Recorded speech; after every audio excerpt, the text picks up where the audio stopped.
Merci Monsieur le Président, bonjour à toutes et à tous. Merci beaucoup pour votre invitation aujourd'hui et je vous prie en préambule d'excuser ma voix un peu éraillée. Je sors d'une terrible grippe qui était tellement terrible qu'elle m'a convaincu de me faire vacciner. Et donc j'espère que vous ne souffrirez pas trop de ma voix un peu rauque et éraillée. Sur la question des migrations économiques, je voudrais vous livrer quelques réflexions qui touchent, je crois, à la profonde hypocrisie avec laquelle nous traitons en Belgique cette question.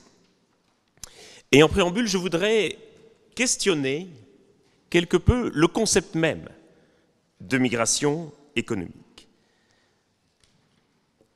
Je pense qu'il faut pouvoir le questionner avant tout parce que les flux migratoires d'aujourd'hui sont très profondément différents de ceux qu'on a connus dans les années 50 ou 60, au moment où ce concept se forme et prend chair.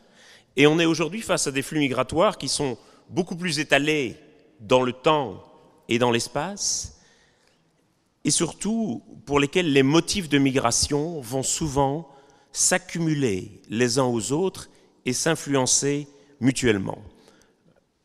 Alors que dans les années 50 ou 60, la plupart des migrations se faisaient encore d'un pays A vers un pays B pour une raison précise et particulière, aujourd'hui, il y a de très nombreuses bifurcations, des allers-retours, des digressions.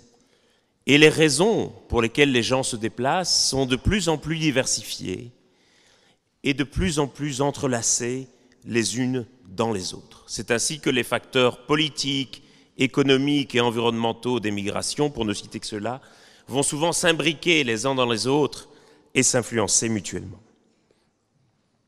La deuxième raison pour laquelle nous devons, je crois, questionner ce concept de migrants économiques ou de migration économique, c'est parce que ce qualificatif, au fond, traduit une conception très occidentale des motifs de migration.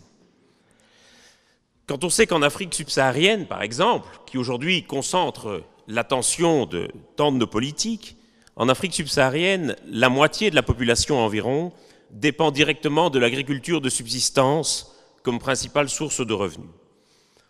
Ça veut dire qu'en Afrique subsaharienne, toute variation de la température ou de la pluviométrie a un impact immédiat sur les revenus qui sont à disposition de la population. Et qu'en réalité, une partie des migrants qui arrivent en Europe aujourd'hui et que nous appelons migrants économiques, nous pourrions tout aussi bien les appeler migrants environnementaux ou migrants climatiques, simplement parce que pour une partie d'entre eux, l'environnement et l'économie, c'est la même chose, parce que leurs revenus dépendent directement des conditions environnementales. C'est finalement très occidental que de séparer ainsi distinctement l'environnement de l'économie. Pour vous et moi, j'imagine que l'argent que vous aurez sur votre compte en banque à la fin du mois ne dépendra guère de la température ou des précipitations de janvier. Pour la plupart des gens sur cette planète, ça aura un impact direct et immédiat, et cela, je crois que nous devons nous en rendre compte lorsque nous appliquons le qualificatif de migrants économiques. Et donc, qu'est-ce que cela veut dire dans la manière dont nous utilisons ce qualificatif de migrants économiques? Je crois que ça veut dire au moins deux choses. Tout d'abord, le fait que cette catégorie de migrants économiques, aujourd'hui, désigne bien davantage une catégorie politique et juridique qu'une réalité empirique. Au fond, on va désigner comme migrants économiques tous ceux et toutes celles qui ne sont pas éligibles à l'asile et envers lesquels nous pensons volontiers n'avoir aucune obligation.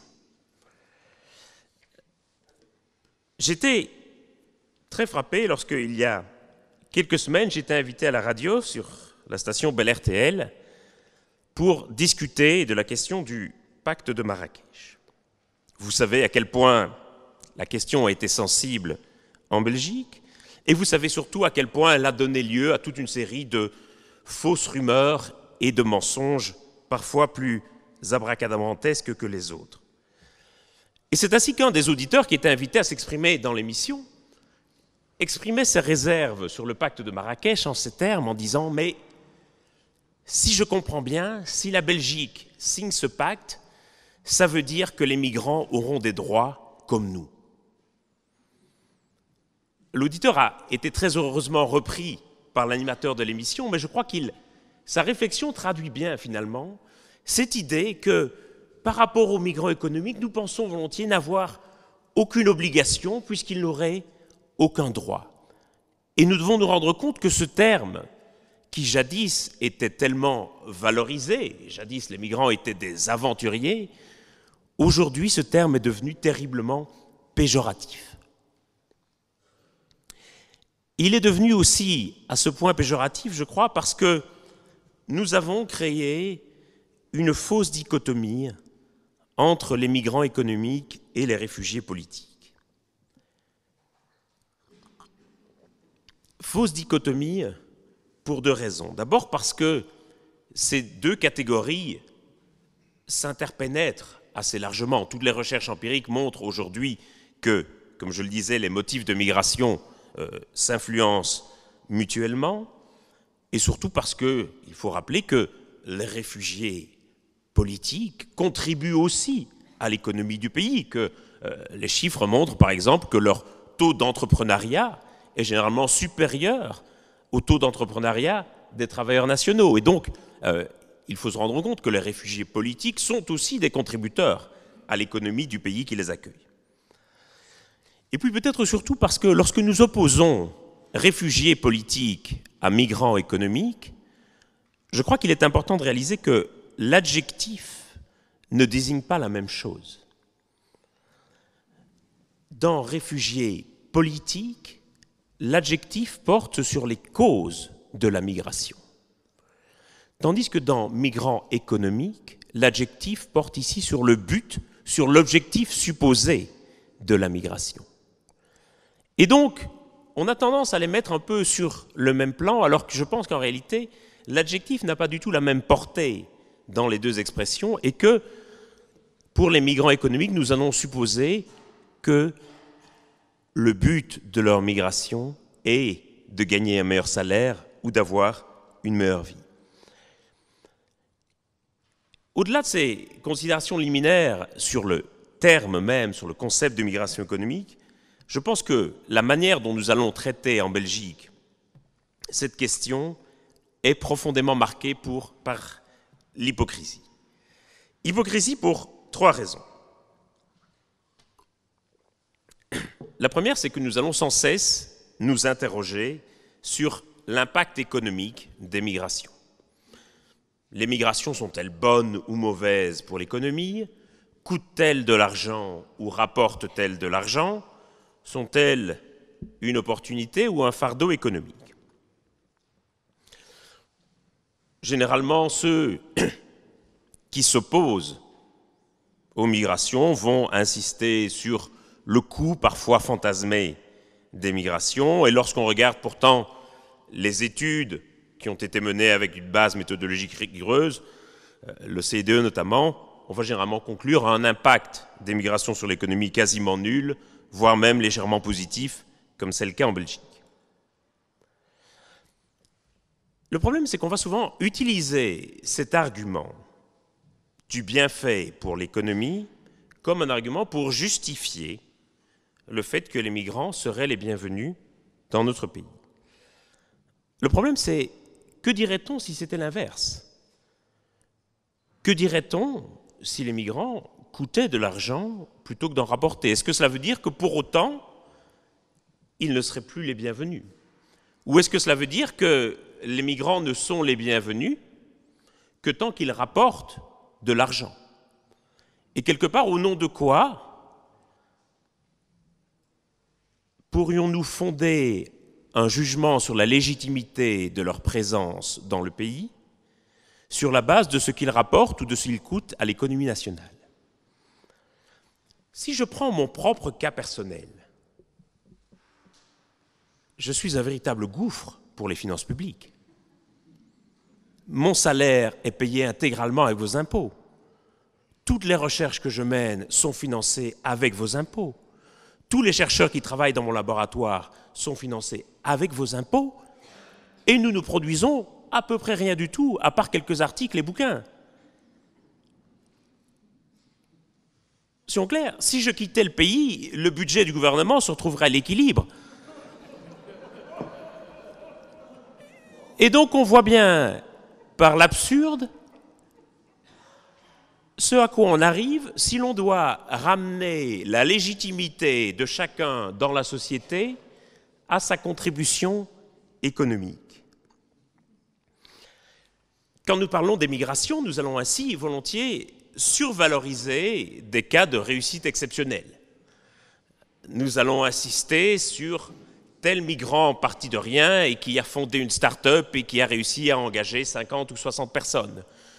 Nous allons souligner que tel migrant a gagné le prix Nobel de chimie ou qu'un tel qui est arrivé sur un bateau en Méditerranée a gagné une médaille aux Jeux Olympiques. Et donc il va volontiers y avoir de la part des avocats de la migration une tendance à survaloriser ces cas de réussite exceptionnelle de migrants ou même de réfugiés. Il y a eu une très célèbre campagne du HCR il y a quelques années qui rappelait les noms de tous les réfugiés célèbres et qui se disait qu'aurait été le monde sans la contribution des réfugiés. Je pense qu'il est aussi utile de rappeler que Albert Einstein a révolutionné la physique parce qu'il était génial, pas parce qu'il était réfugié. Et que quelque part, si nous essayons d'attribuer des vertus particulières aux migrants et aux réfugiés, il pourrait sembler tout aussi légitime de leur attribuer des tares et des défauts particuliers. Et quelque part, ce processus de survalorisation des cas de réussite exceptionnelle légitime à l'inverse les cas de stigmatisation de migrants qui se sont fait connaître pour des faits de délinquance ou de terrorisme.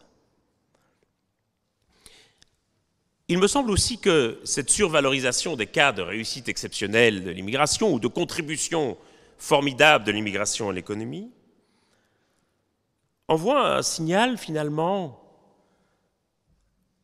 assez négatif à la plupart des migrants et des migrantes qui souhaitent simplement mener une vie normale et contribuer normalement à la société.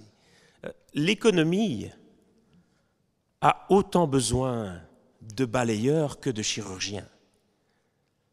Et donc je crois qu'il faut pouvoir reconnaître aussi que les migrants, peu ou pas qualifiés, contribuent également à l'économie. Et que pour apporter une contribution positive à l'économie ou à la société, il n'est pas toujours nécessaire de gagner un prix Nobel ou une médaille olympique. C'était le premier élément d'hypocrisie par rapport aux migrations économiques. Le deuxième élément sur lequel je voulais revenir, c'est sur la tendance que nous avons à survaloriser l'expatriation.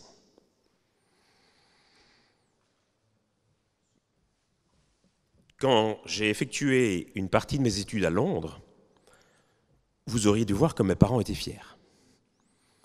Tous leurs amis étaient convoqués à dîner à la maison, et à tous les amis, mes parents disaient fièrement « François poursuit ses études en Angleterre ». Il y a dans nos sociétés une forme de survalorisation permanente de l'expatriation. Faire des études à l'étranger, c'est formidable. Trouver un emploi à l'étranger, c'est encore mieux. Je crois que mes parents, au fond d'eux-mêmes, ont été un peu déçus quand je suis rentré en Belgique. C'est que quelque chose n'avait pas bien marché en Angleterre. La France, à ce titre, je crois, est encore pire que la Belgique. Si vous regardez autant que moi la télévision française, vous serez frappé de la quantité incroyable de reportages dans des émissions de reportages et d'information qui vont suivre ces Français qui ont tout plaqué pour tenter leur chance à l'étranger. Et on va suivre ce couple de Marseillais qui a ouvert un hôtel à Madagascar, et on va suivre ce Lillois qui a créé une start-up à Bangkok. Et dans ces reportages, tous ces Français expatriés vont vous expliquer à quel point la vie dans leur pays d'expatriation est infiniment plus formidable qu'en France. Comme les lois sociales y sont beaucoup plus flexibles, comme il y a plus de soleil, comme les gens sont plus sympathiques et moins râleurs, comme le coût de la vie est plus accessible et, grosso modo, comme leur vie a changé du tout au tout dès lors qu'ils ont décidé de quitter la France pour aller occuper un emploi dans les pays du Sud. Chaque année, tous les magazines proposent leur guide à l'expatriation, tout ce que vous voulez savoir si vous voulez quitter la France. Et puis tout d'un coup, lorsque c'est l'inverse qui se produit, lorsque des Malgaches ou des Thaïlandais voudraient eux aussi tenter leur chance à l'expatriation, là c'est le branle-bas de combat général. Pourquoi ces gens voudraient-ils venir en Europe ? Comme si, quelque part, ce rêve d'expatriation, nous pouvions le nourrir nous-mêmes, nous pouvions le valoriser, mais comme si, dès lors qu'il était caressé par d'autres, à ce moment-là, ce rêve deviendrait complètement illégitime. Et on met en place toute une série de campagnes et de politiques pour essayer de décourager les gens de migrer. On dit qu'il faut absolument que nous augmentions l'aide au développement de manière à ce que ces gens n'aient plus besoin de migrer. Il faut absolument que nous diffusions de meilleures informations sur les conditions de vie réelles des immigrés en Belgique pour ne pas que les gens aient le fantasme d'une vie rêvée en Belgique. Ce sont les campagnes d'information que mène actuellement le ministère de l'Intérieur pour quelque part rétablir la vérité pour tous ceux qui seraient tentés par l'expatriation en Belgique et pour leur dire ne rêvez pas, votre vie ne sera pas aussi rose que ce que vous l'imaginiez. Mais quelque part, au nom de quoi et au nom de quoi appliquons-nous ce double standard ? Il me semble qu'il y a quelque chose de profondément dérangeant et quelque part de profondément hypocrite à survaloriser l'expatriation dès lors qu'il s'agit de nous et à la trouver comme infiniment problématique dès lors qu'il s'agit des autres. Et puis le troisième élément de notre hypocrisie, je crois, c'est sur les questions de frontières et de légalité. On sait combien, pour ce gouvernement et la quasi-totalité des gouvernements européens, la lutte contre l'immigration dite illégale représente une priorité absolue. Et on va volontiers faire de l'immigration illégale, l'une des dernières plaies d'Égypte, un mal à éradiquer à tout prix. La réalité, c'est que l'économie du pays repose très largement sur des travailleurs sans papier. Plusieurs secteurs économiques, le bâtiment, l'hôtellerie et la restauration, la surveillance et le gardiennage, reposent très très largement sur ces travailleurs sans papier. J'aurais presque envie de dire, au risque de paraître cynique, que ce sont les champions de la contribution économique, puisqu'ils produisent de la richesse, puisqu'ils payent des impôts, mais qu'ils ne coûtent quasiment rien en salaire ou en prestations sociales.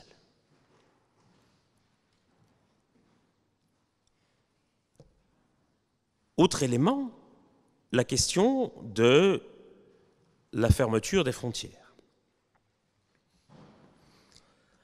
Des chercheurs de l'Université de Louvain, mes collègues Frédéric Dequier et d'autres, ont calculé en 2015 que l'ouverture des frontières permettrait de réaliser un gain de 12% du PIB mondial.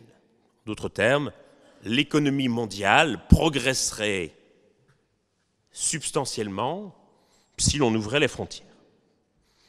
À l'inverse, on sait que la fermeture des frontières coûte énormément d'argent. Des estimations conservatrices placent ce coût à au moins 15 milliards d'euros depuis 2010, donc à peu près sur la dernière décennie. Mais tant sur la question des travailleurs sans papier que sur la question du contrôle des frontières, on a l'impression là que les arguments économiques ne portent plus du tout et n'ont plus aucune importance. C'est un peu comme si nous mobilisions les arguments économiques quand ça nous arrange et comme si nous les ignorions complètement quand ça ne nous arrange plus. Et il me semble que la question de la contribution économique des migrants a souvent bon dos et qu'on lui fait souvent dire ce qu'on veut bien lui faire dire. Et je crois que si nous voulons pouvoir discuter rationnellement de ce sujet, il serait temps que nous sortions de l'hypocrisie qui souvent nous aveugle sur cette question. Voilà, et j'en termine ici. Merci beaucoup.